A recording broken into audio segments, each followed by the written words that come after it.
ሰላም እንደምን ሰንብታችኋል? ከሰሞኑ የተሰሙ ወቅታዊ መረጃዎችን ይዘንላችሁ ቀርበናል። ከነሱም መካከል በአሜሪካ ሳንዲያጎ በሚገኝ አንድ ታላቅ መስጊድ ላይ የሰላማዊ ሰዎች ሕይወት ተቀጠፈ።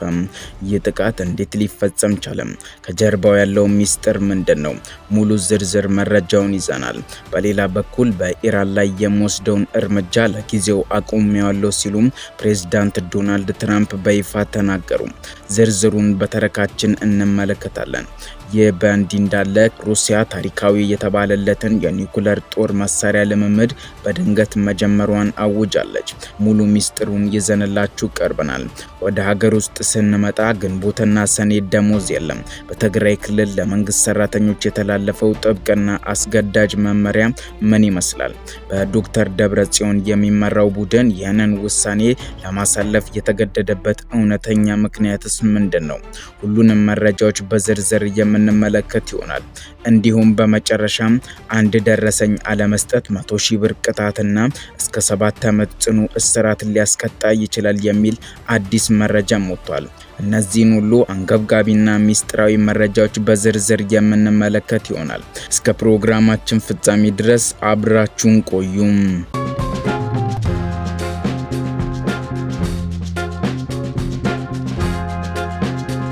ወደ ቀዳሚው መረጃችን ስናልፍ ሰሞኑን በሳንዲያጎ አሜሪካ በሚገኝ አንድ ታላቅና ግዙፍ መስጊድ ላይ የተከፈተ ድንገተኛ ተኩስ ለመላው ዓለም የእስልምና ማህበረሰብ ሌላ አስደንጋጭ ዜናን ይዞ መጥቷል።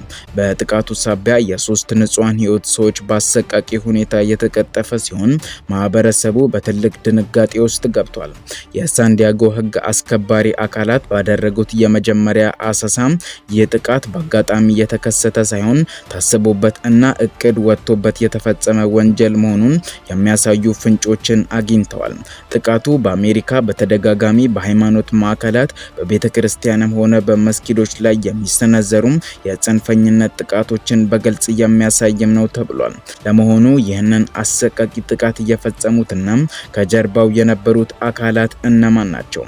የፖሊስ ጥልቅ ምርመራ እንደሚያሳየው በጥቃቱ ከተጠረጠሩት መካከል ዋነኛው ገና በወጣትነት እድሜ ላይ የሚገኝ የ17 ዓመት ታዳጊ ነው።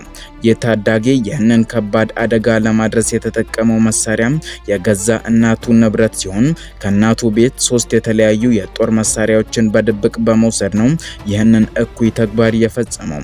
የእናትየው ምስክርነት ደግሞ ነገሩን ይበልጥ ሚስጥራዊ ያደርገዋል።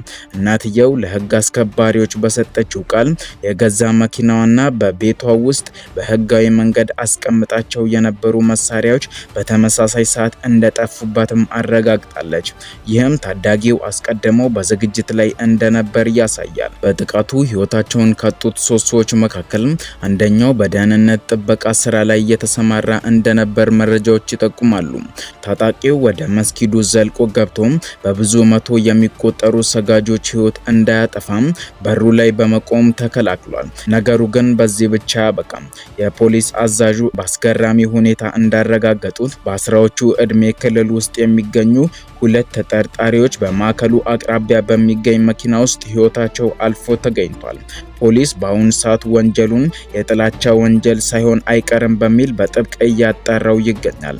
ይህ በእንዲህ እንዳለ ከአሜሪካ የውስጥ የደህንነት ጉዳዮች ወጣ ብለን የዓለምን የኃይል ሚዛን ወደሚወስነው የዓለም አቀፉ የጂኦፖለቲካ መድረክ ስናመራ በዋሽንግተንና በቴህራን መካከል ያለው ውጥረት አዲስና ያልተጠበቀ ምዕራፍን ይዟል። የኢራን መንግስት መገናኛ ብዙሃን በሰፊው እንደዘገቡት ማክሰኞ ዕለት ቴህራን አዲስ የሰላም እቅድ ለአሜሪካ አቅርባለች። ነገር ግን ይህ የሰላም እቅድ በውስጡ የያዛቸው ቅድመ ሁኔታዎች ለዋሽንግተን ባለስልጣናት በቀላሉ የሚዋጡና የሚቀበሏቸው አይነት አይደሉም። በሌላ በኩል የአሜሪካው ፕሬዝዳንት ዶናልድ ትራምፕ ሰኞ ዕለት በሰጡት መግለጫ ኢራን የኒውክሌር ጦር መሳሪያ እንዳይኖራት ለማድረግ የሚያስችል አዲስ ስምምነት ላይ ለመድረስ በአሁኑ ሰዓት በጣም ጥሩ እድል መኖሩን አረጋግጠዋል። ትራምፕ ለጋዜጠኞች በሰጡት መግለጫ ላይ አስገራሚና ያልተጠበቀ ንግግርን አድርገዋል። በኢራን ላይ የምንወስደውን ወታደራዊ እርምጃ ለጊዜው አቁሜዋለሁ ሲሉም ተደምጠዋል። ትራምፕ በይፋ እንዳብራሩት ጥቃቱና እርምጃውን ያራዘምኩት ከሳውዲ አረቢያ፣ ኳታርና ከተባበሩት አረብ ኤሚሬትስ መሪዎች ጥያቄ ስለቀረበልኝ ነው ብለዋል። እነዚህ የባህረ ሰላጤው ባለጸጋ ሀገራት በአሜሪካና በኢራን መካከል የሚቀሰቀስ ቀጥተኛ ጦርነት የነሱን ኢኮኖሚና የነዳጅ ገበያ ክፉኛ ስለሚጎዳው ጉዳዩን በጠረጴዛ ዙሪያ እንዲፈታና ለድርድር የሚሆን ተጨማሪ ጊዜ እንዲኖር ከፍተኛ ዲፕሎማሲያዊ ጥረትን እያደረጉ ይገኛል። ይህ በእንዲህ እንዳለ የዓለም የጦርነት ስጋት ይበልጥ ወደ ከረረበትና የሶስተኛው የዓለም ጦርነት የደውል ምልክት ወደ ተባለበት ሌላኛው ታላቅ ዜና ስናልፍ የሩሲያ መከላከያ ኃይል በአይነቱ እጅግ ግዙፍና አስፈሪ የተባለለትን የኒውክሌር ጦር መሳሪያ ልምምድ መጀመሩን በይፋ አውጇል። የታወቁ የሀገር ውስጥ የዜና ምንጮች እንደዘገቡት ይህ የጦር ልምምድ ድንገተኛና ምዕራባውያንን ብርክ እንዲያስይዛቸው የሚያደርግ ወታደራዊ ስትራቴጂ ነው። ለ3 ቀናት ተከታትሎ በሚቆየው በዚህ ታላቅ ወታደራዊ እንቅስቃሴ ላይ ከ64000 በላይ ወታደሮች በተጠንቀቅ ይሳተፋሉም ተብሏል። በዚህ የጦር ልምምድ ላይ የተሰማሩት የጦር መሳሪያ ብዛት እንዲሁም ደግሞ ጥራት ሲታይ ጉዳዩ ተራ ስልጠና አለመሆኑን ያሳያል። ከ64000 በላይ ወታደሮች ብቻ ሳይሆኑም ከ7800 በላይ የተራቀቁ የጦር መሳሪያዎች፣ ወታደራዊ ቁሳቁሶችና ከባድ የጦር ተሽከርካሪዎች በልምምዱ ላይ ተሰማርተዋል።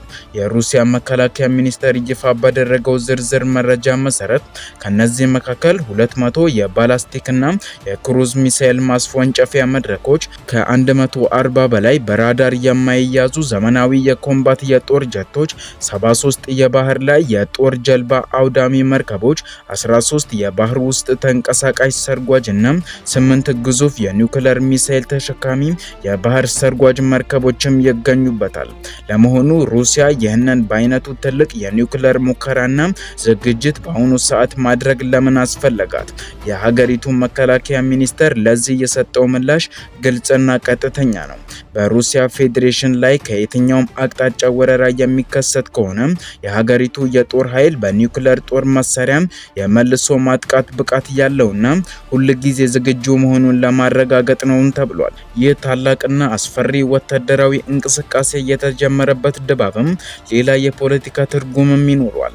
የሩሲያው ፕሬዝዳንት ቭላዲሚር ፑቲን በቤጂንግ ቻይና በይፋዊና ታሪካዊ ጉብኝት በሚያደርጉበት በትክክለኛው ሰዓት ላይ መጀመሩም ሞስኮ ለኔቶና ለአሜሪካ ከጎናችን ጠንካራ አጋሮች አሉን የሚል ግልጽ ማስጠንቀቂያ መልእክትን ያስተላለፈችበት መንገድ ነው ተብሎም ይገመታል። ይህ በእንዲህ እንዳለ ከዓለም አቀፍ ዜናዎች ወጣ ብለን ወደ ሀገር ውስጥ ጉዳያችን ስንመለስ በትግራይ ክልል የሚገኙ በብዙ ሺዎች የሚቆጠሩ የመንግስት ሰራተኞችንና ቤተሰቦቻቸውን ክፉኛ ያስደነገጠና ያሳሰበ ጥብቅ መረጃ እና ትዕዛዝ በይፋ ተላልፏል። ከክልሉ የወጡ ይፋዊ መረጃዎች እንደሚያስረዱት ከሆነም በክልል ውስጥ የሚገኙ የመንግስት ሰራተኞች በቀጣዮቹ 2 ወራት ውስጥ ምንም አይነት ደሞዝ እንደማይከፈላቸው ተገልጿል።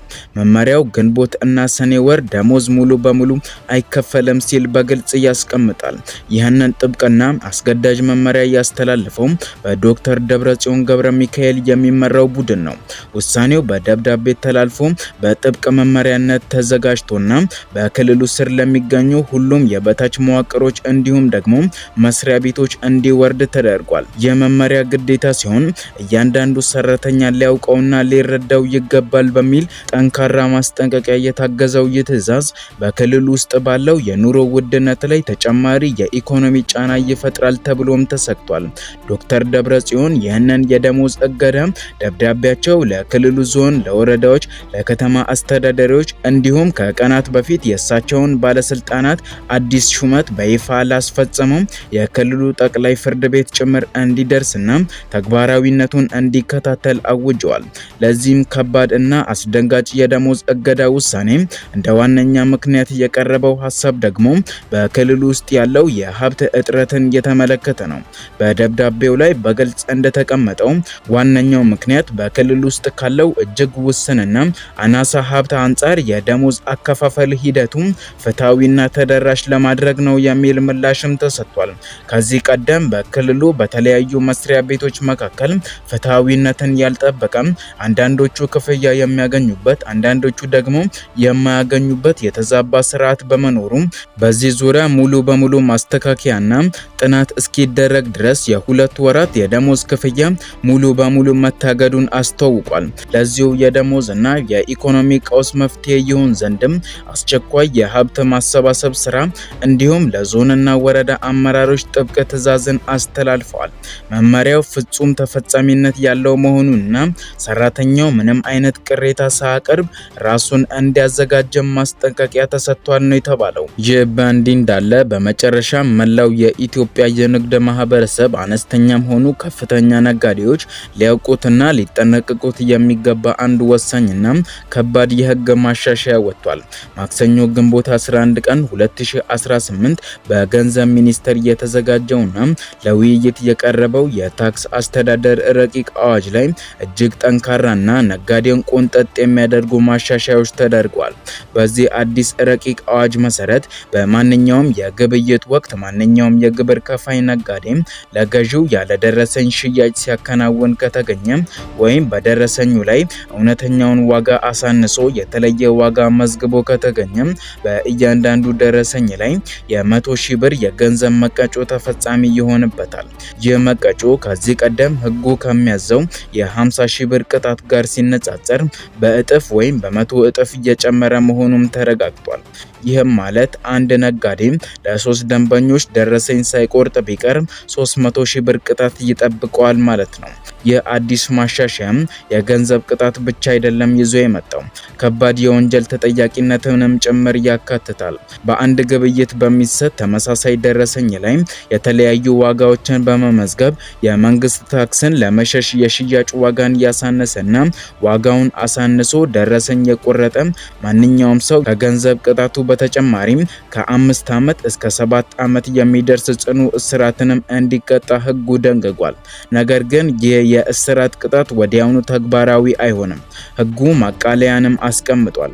የእስራት ቅጣቱ ተግባራዊ የሚሆነው የወንጀሉ ድርጊት የተፈጸመው በአንድ የግብር ዘመን ውስጥ ለ2 ጊዜ ያህል አስተዳደራዊ የገንዘብ ቅጣትን ከተቀጣ በኋላ ነው። በሶስተኛው ጊዜ ጥፋቱን ደግሞ ሲገኝ ብቻ ነው ይህ ቅጣት የሚደርስበት። ውድ ተመልካቾቻችን ለዛሬ ያዘጋጀንላችሁ ፕሮግራም ይህንን ይመስል ነበር። በየጊዜው እንደዚህ አይነት ፈጣንና ወቅታዊ መረጃዎች እንዲደርሷችሁ ቻናላችንን ሰብስክራይብ እንዲሁም ይህንን ቪዲዮ ላይክ ማድረግ አትዘንጉ እያልን መልካም ጊዜ ይሁንላችሁ።